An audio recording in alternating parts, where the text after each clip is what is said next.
Saygıdeğer izleyicilerimiz, koronavirüs malum olduğu üzere Avrupa'nın, dünyanın her noktasında ekonomiyi ciddi anlamda etkilemeye devam ediyor.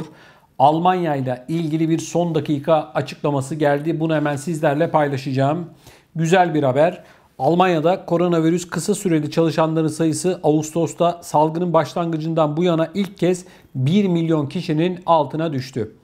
Yani değerli izleyicilerimiz, yavaş yavaş ekonominin çarkları hızlanıyor. İnsanlar normal çalışma programlarına, tam gün çalışma programlarına geçiyorlar. Merkezi Münih'te bulunan Ekonomi Araştırma Enstitüsü, Ağustos ayına ilişkin 9.000 şirketle yapılan Almanya kısa çalışma iş anketinin sonuçlarını açıkladı. Buna göre Temmuz'da 1.06 milyon olan kısa çalışma sayısı Ağustos'ta 688 bine düştü. Böylece Covid-19 salgını nedeniyle kısa süreli çalışanların sayısı Ağustos'ta salgın başlangıcından bu yana ilk kez 1 milyonun altına düşmüş oldu. Temmuz'da %3.2 olan kısa süreli çalışarak sosyal sigorta primine tabi tüm çalışanların payı ise Ağustos'ta %2'ye düştü. Bu anketi yapan uzmanlardan Stefan Saur konuya ilişkin değerlendirmesinde Ağustos ayında ekonominin neredeyse tüm sektörlerinde kısa süreli çalışmada düşüş yaşandı. Covid-19 krizinin başlangıcından bu yana ilk kez kısa süreli çalışan insan sayısı 1 milyonun altına düştü dedi. Konaklama sektöründe kısa süreli çalışma oranının Temmuz'da %17.1 olduğunu, bu oranın Ağustos'ta %10.1'e düştüğünü belirten yetkili, sektörde 107 bin kişinin kısa süreli çalışmaya devam ettiğini kaydetti. Almanya'da Covid-19'un ilk dalgasının yaşandığı Mayıs 2020'de 5.7 milyon kişi kısa süreli çalışmak zorunda kalmıştı. Değerli izleyicilerimiz, şunu söylememizde bir fayda var. Ekonomiler, hem devletlerin ekonomileri hem insanların, vatandaşların ekonomileri en az 3 yıl sonra 2019'un seviyesine gelebilecek. En az 3 yıl. İyimser rakamla söylüyorum. Bu gelişmiş ülkeler için geçerli. Çünkü bu işletmelerin, bu iş yerlerinin eski performansına, eski gücüne kavuşabilmesi ciddi bir zaman gerekiyor. Bakın, Almanya otomotiv sanayi alanında dünyada 3. ülke. 1. Amerika Birleşik Devletleri, 2. Çin, 3. Almanya. Otomotiv sektörü Almanya'nın bel kemiği. Hala fabrikalarda tam kapasite çalışılamıyor. Parça eksikliği var. Son zamanlarda özellikle bazı çiplerde ciddi sıkıntılar yaşanıyor. Hatta bazı firmaların üretimlerini %10'lara, %20'lere düşürdüğü yönünde de haberler alıyoruz. Talep olmasına rağmen, insanlar araba almak istemesine rağmen. Maalesef vatandaşın bütçesi de bu içinde bulunduğumuz koronavirüs döneminde çok büyük yara aldı. İnsanlar daha fazla tüketti, daha fazla fatura ödemek zorunda kaldı. Her şeyin fiyatı %20, %30 arttı. Yani Almanya'dan örnek vermek gerekirse ucuz market olarak bilinen bir Aldi'yi bile şu anda ucuz market olarak tarif edemiyoruz. Ucuzluk diye bir şey kalmadı arkadaşlar. Bak, ucuzluk yok. Bitti. Fiyatlar özellikle gıda ürünlerinde son bir yıl içerisinde en az %20 arttı. En az. Tekstil deseniz yine aynı. Yani sözün özü şu arkadaşlar. Hem devletlerin ekonomileri hem de insanların ekonomileri sarsılmaya devam ediyor. Bunun yanı sıra bazı fırsatçılar da dünyanın her noktasında olduğu gibi Almanya'da da, Avrupa'da da, Türkiye'de de çıktı.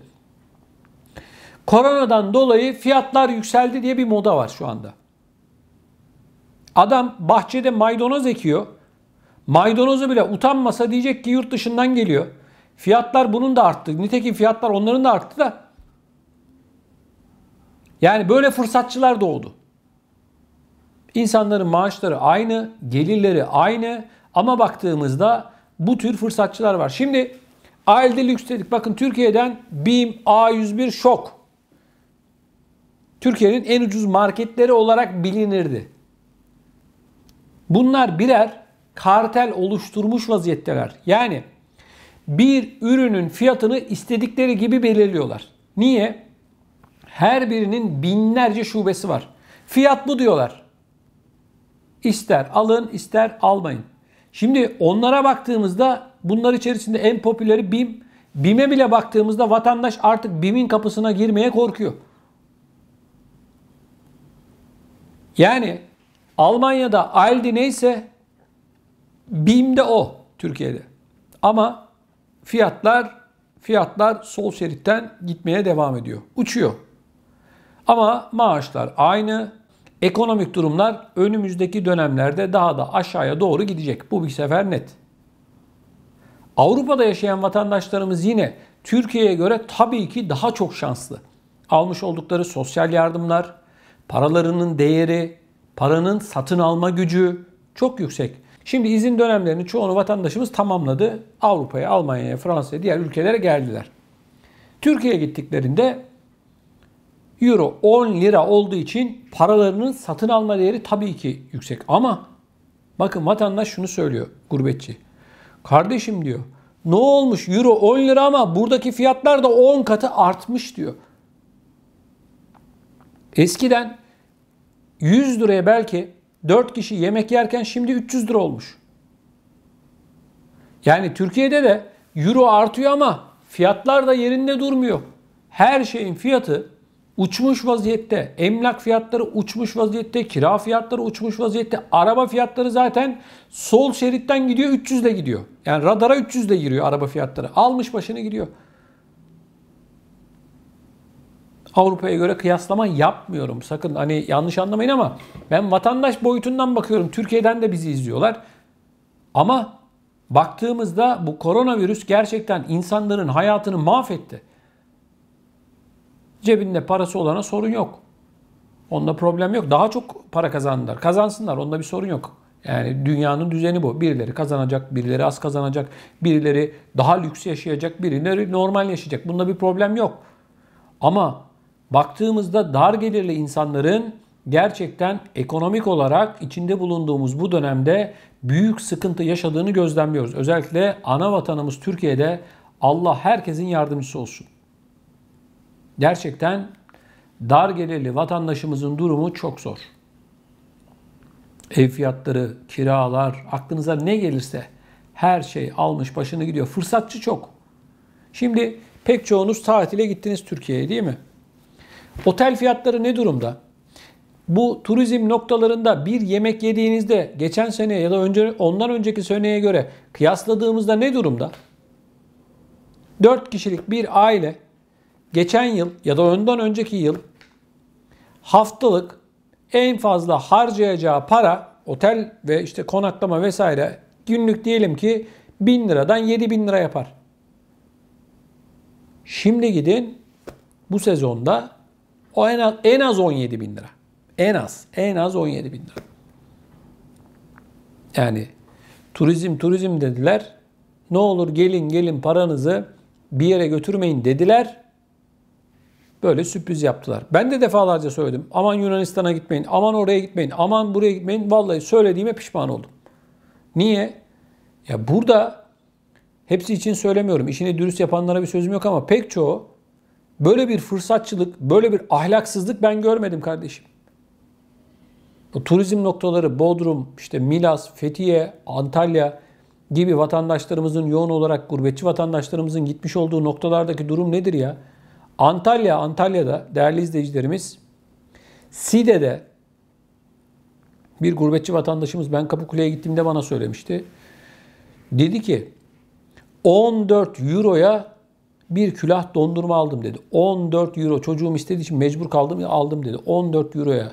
Her şeyin fiyatı diyor euro diyor. 14 euro. Bu nedir ya? Senin sülalende kim 14 euroya dondurma yemiş? Dünyanın neresinde bir külah dondurma 14 euro? Dünyanın neresinde? Bir tane lahmacunu 99 liraya satan yerler var arkadaşlar. 99 lira. Bir lahmacun. Üzerinde o Nusret'in dökmüş olduğu altın tozu falan da yok yani. Nusret diyoruz. Nusret'e helal olsun. Niye? Ben buyum diyor kardeşim diyor. Bak diyor bir tane kazık var diyor burada. Böyle uzun bir kazık var. Eğer sen diyor kazıklanmak istiyorsan buyur gel diyor. Şimdi Nusret belli. Ama dondurma alacak çocuğu istedi diye gördü istedi.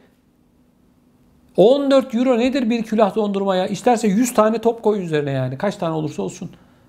Kaç tane koy? 3 tane 4 tane dondurma koyacak işte. Ne? Bu nedir ya? Bu nasıl bir aymazlıktır? Bu nasıl bir ahlaksızlıktır ya?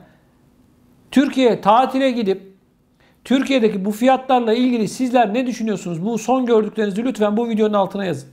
Çok merak ediyorum. Yani ben bu kadar fırsatçı olabileceklerini inanın bana ne düşündüm ne aklımdan geçti. Bu nedir ya? Bu nasıl bir rezilliktir? Biz para kazanmayın demiyoruz ki. Ama kardeşim öyle yerler var ki gurbetçiyi bekliyor. Gurbetçi gelse de çok özür dilerim sizlerden kazıklasak diyorlar.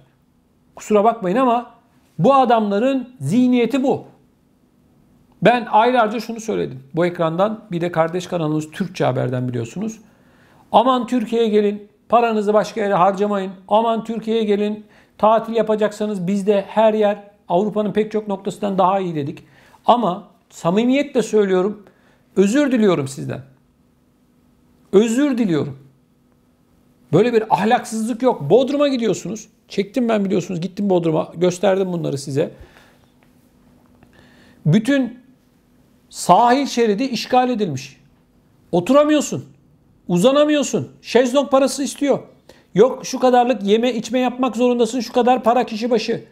Şemsiye ayrı para. Ya arkadaşlar soğuk bir tane gazlı içecek kola mola işte neyse. Hadi diyelim 10 lira 15 lira olsun. Arkadaş 55-60 liraya bir kola fanta satıyorlar ya. Ayıp ya. 55-60 lira. Vatandaş da yani resmen bu ahlaksızlığın kucağına atılmış vaziyette. İşgal etmişler. Gündüz buraları plaj yapıyorlar. Akşam güneş battıktan sonra buraları restoran yapıyorlar. O sahile gidip senin ayak basman para vermedikten sonra imkansız. Gidin Bodrum'a. Hadi gidin. Avrupa'nın bakın hiçbir yerinde böyle bir şey yok. Hiçbir yerinde yok. En az 50 ülkeye gittim işimden dolayı. İnanın bana dünyanın hiçbir yerinde böyle bir ahlaksızlık yok. Bir tek bizim Türkiye'mizde var. Göz yumuyorlar arkadaşlar. Göz yumuyorlar. Sen bir lahmacunu nasıl 99 liraya satarsın? Bir top dondurmayı nasıl 14 euroya? Fiyatlar da euro. Çünkü gurbetçilerin yoğun olarak yurt dışından insanların, turistlerin gelmiş olduğu bir yer. Side tarafı.